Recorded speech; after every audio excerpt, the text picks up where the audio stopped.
Assalamualaikum warahmatullahi wabarakatuh. Selamat pagi anak-anak. Bagaimana kabar kalian hari ini? Semoga kalian semua dalam keadaan sehat walafiat tanpa kekurangan apapun.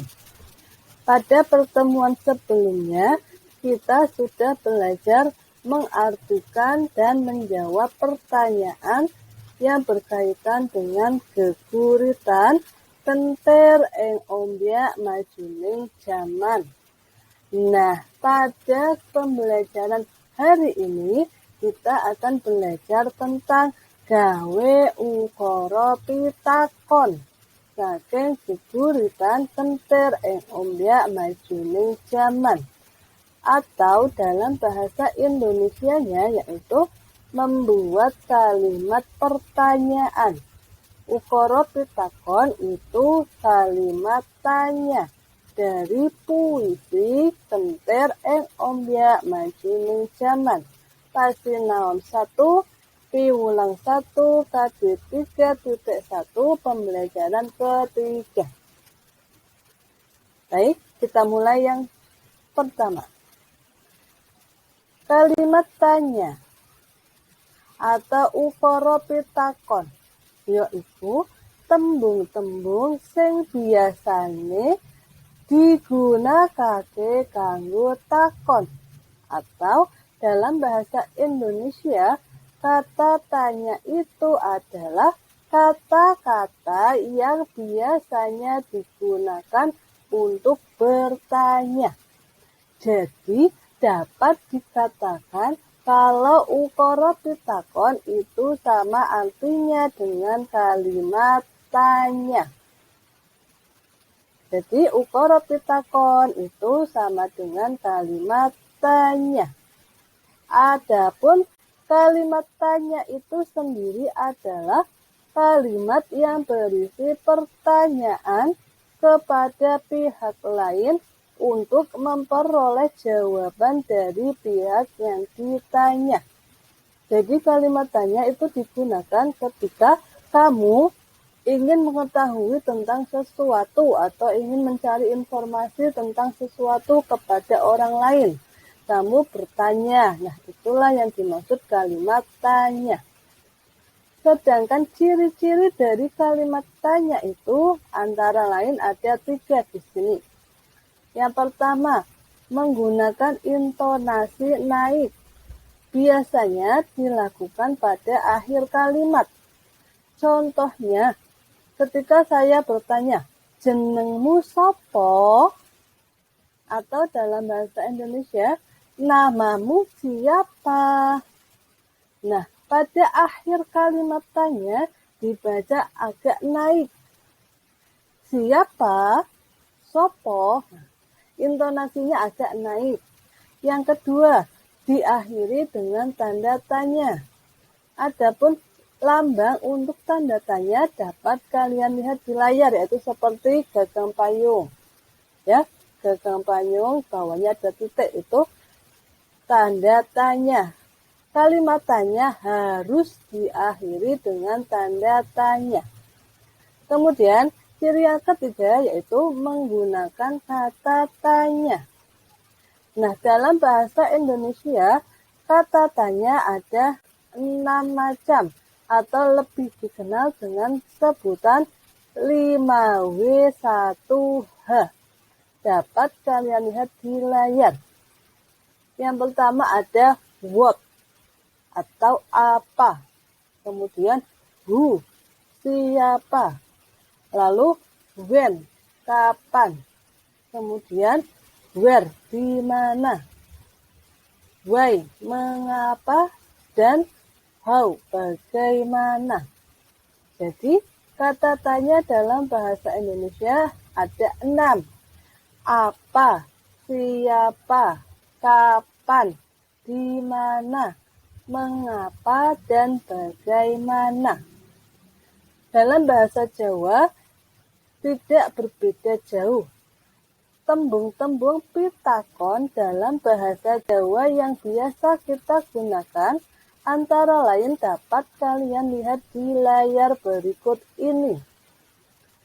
Di sini ada kata yang ditulis dalam tanda kurung. Perlu kalian ketahui bahwa kata-kata yang ada di dalam tanda kurung ini adalah bahasa Jawa Kromo, bahasa Jawa Kramanya.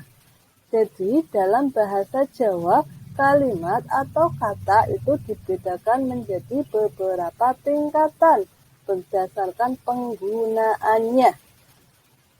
Antara lain ada bahasa Jawa Ngoko dan bahasa Jawa Kromo.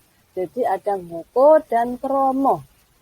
Kalau Ngoko biasanya kita gunakan ketika berbicara dengan teman yang seumuran atau sebaya. Sedangkan Kromo itu nanti ada dua, yaitu Kromo alus dan Kromo inggil.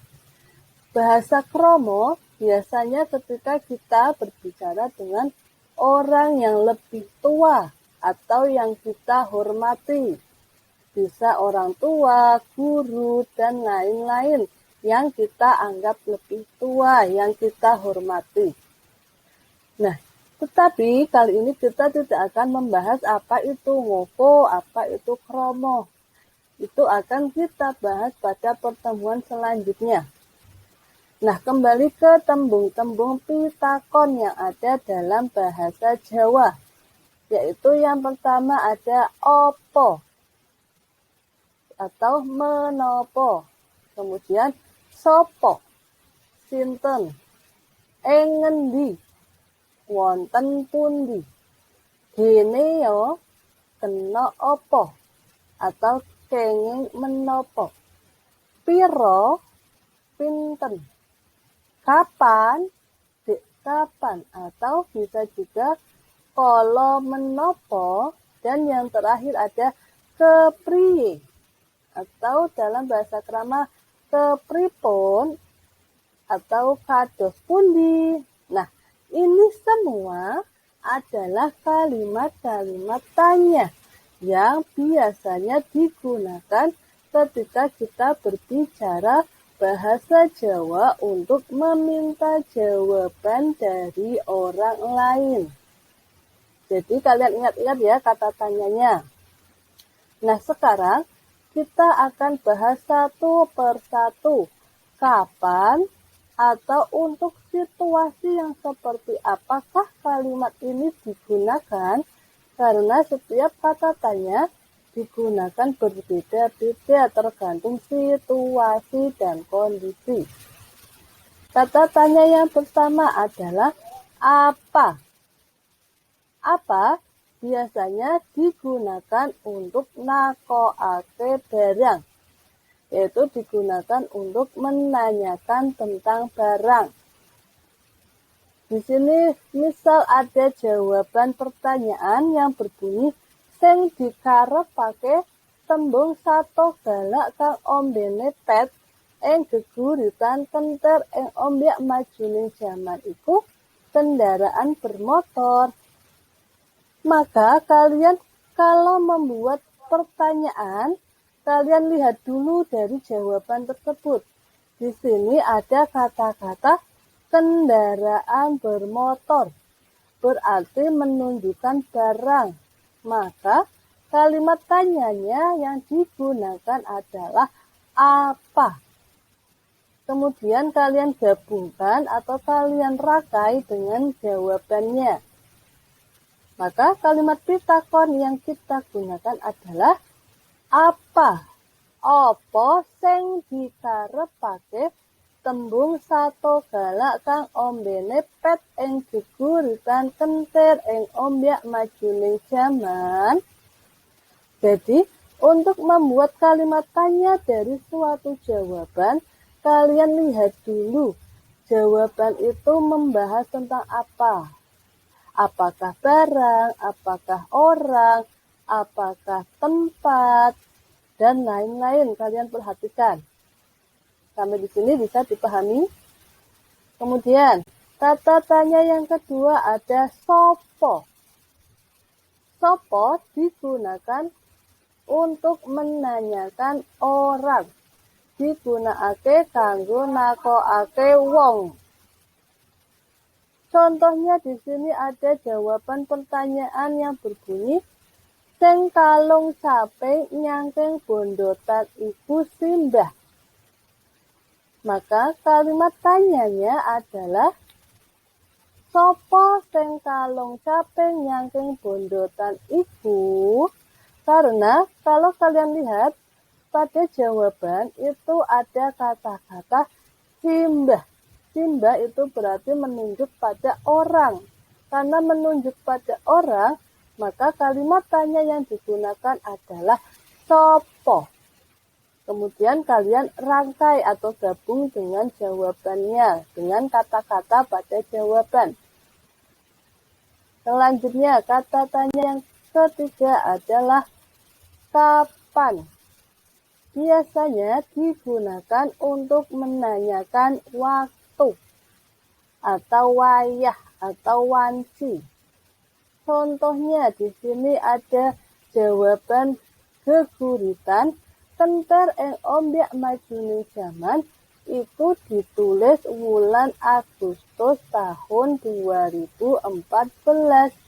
Kalau ada jawaban yang berbunyi wulan Agustus tahun 2014, berarti kata tanya yang digunakan harus menunjuk pada waktu, yaitu kapan.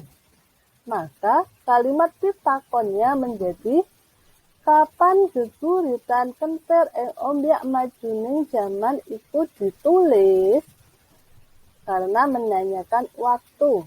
Sampai di sini bisa dipahami? Baik, kalimat tanya yang selanjutnya ada ono ngendi atau di mana kalau bahasa Indonesianya. Digunakake kanggo nakokake panggonan. Digunakan untuk menanyakan tempat.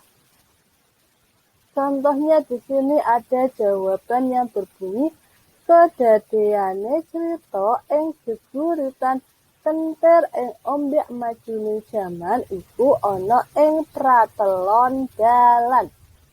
Di sini ada kata-kata ing pratelon dalan, berarti menunjuk pada kata tempat atau panggonan. Maka kalimat pitakon yang kalian gunakan adalah ono ngendi. Jadi ketika digabungkan menjadi ono ing ngendi kedadeane crita ing geguritan kenter ing ombyak majuning jaman iku. Jadi ono ngendi untuk menanyakan panggonan atau tempat. Selanjutnya ada geneo, mengapa. Digunakake kanggo nakokake sebab atau alasan untuk menanyakan sebab terjadinya atau alasannya.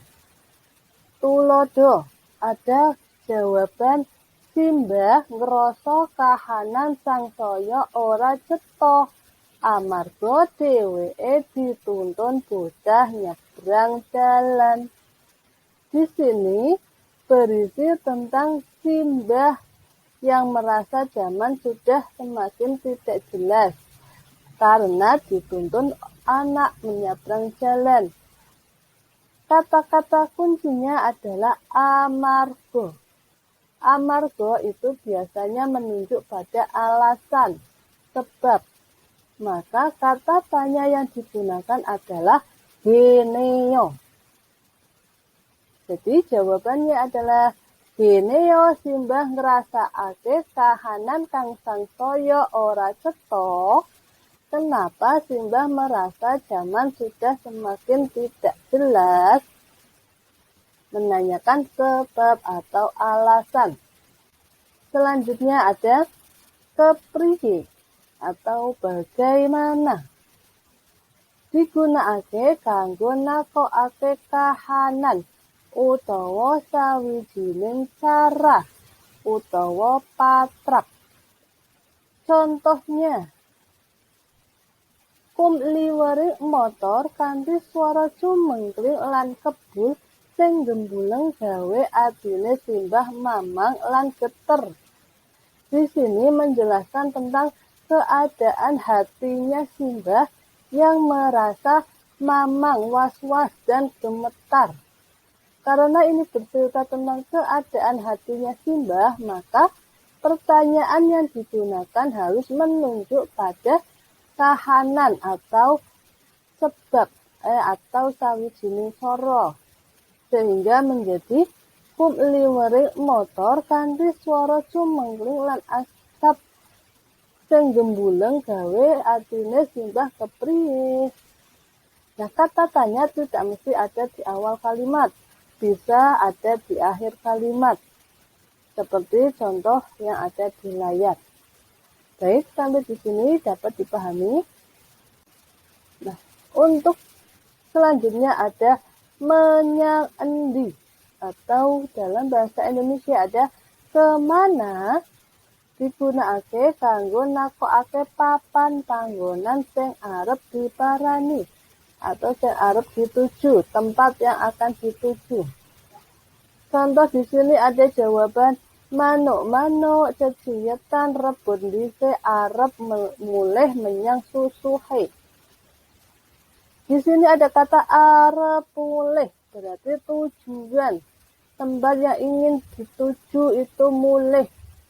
Maka kalimat tanya yang digunakan adalah menyang endi. Manuk-manuk ceciyetan rebut dhisik arep menyang endi. Menanyakan tujuan manuk-manuk itu. Dan yang terakhir ada piro atau berapa. Digunakake kanggo nakokake cacah utawa jumlah. Contoh di sini ada jawaban sepatu iki regane Rp40.000. Kalimat pitakon ya, piro regane sepatu iki? Yang kedua ada umure Simbahku wis 60 tahun. Pitakon ya, piro umure Simbahmu? Menanyakan cacah atau jumlah menggunakan piro. Nah, sekarang untuk tugas hari ini, kalian buka buku paket bahasa Jawa halaman 7 sampai dengan 8. Di situ ada 10 jawaban. Kalian buat kalimat tanya dari jawaban-jawaban tersebut menggunakan basa ngoko, bahasa sehari-hari. Soal itu antara lain yang pertama. Sebelumnya kita bahas dulu contohnya. Cerita ing geguritan kenter ing ombyak majuning jaman dumadi ing wayah maghrib. Di sini ada kata kunci wayah maghrib, menunjukkan waktu. Maka kalimat pitakonnya, kapan dumadine cerita ing geguritan kenter ing ombyak majuning jaman? Nah, kalian buat seperti tulodo, seperti contoh yang ada di layar untuk soal-soal di halaman 7 sampai dengan 8. Paham ya? Yang pertama, panggonan kadadeane cerita kenter ing ombyak majuning jaman iku ana ing sapinggire protelon dalan. Berarti ini bercerita tentang tempat di sepinggir protelon dalan. Coba kalian buat kalimat tanyanya. Yang kedua, geguritan kenter ing ombyak majuning jaman ditulis dening Sri Sunarsi. Ada nama orang di sini, berarti menanyakan orang. Kalian cari tadi kalimat tanya yang menanyakan orang apa. Kalian buat kalimat pitakonnya. Yang ketiga, kum liwering kendaraan dadekake mamang, artinya Simbah arep nukel jalan. Ini tentang apa? Tentang Simbah yang merasa hatinya mamang, berarti tentang keadaannya hatinya Simbah yang mau menyeberang jalan. Kalian cari tadi yang membahas keadaan itu kalimat tanyanya apa. Kalian buat kalimat pitakonnya. Yang keempat, tembung liyane Bagaskara iku srengenge. Di sini menunjukkan barang, srengenge, matahari itu barang. Kalian buat pertanyaannya. Lakune kendaraan sing sarwa cepet ndadekake mripat semprepet. Ini menanyakan tentang Mripate simbah yang menjadi semprepet berarti keadaan. Kemudian nomor 6. Sing digarep pakai tembung sato galak kang ombene pet ing geguritan kentir ing ombak majene zaman yaiku montor. Menunjukkan barang. Kalian buat kalimat pitakonnya. Yang ketujuh, geguritan kentir ing ombak majene zaman ditulis ing Semarang bulan Agustus 2014. Berarti menunjukkan papan lan waktu. Kalian buat soalnya, pertanyaannya. Yang kedelapan, sing digendong simbah iku tenggok menanyakan barang. Kemudian nomor 9, ing pinggir jalan protelon simbah arep nyebrang. Menanyakan tujuannya simbah di pinggir jalan. Berarti kalimat tanyanya apa tadi dicari. Nomor 10, tembung nugul jalan iku dosa namane nyebrang. Berarti menanyakan barang. Kalian buat kalimat pitakonnya dari 10 jawaban yang ada di soal. Bisa dipahami ya? Demikian pembelajaran pada hari ini. Semoga dapat dipahami dan bermanfaat untuk kita semua. Tetap jaga kesehatan. Wassalamualaikum warahmatullahi wabarakatuh.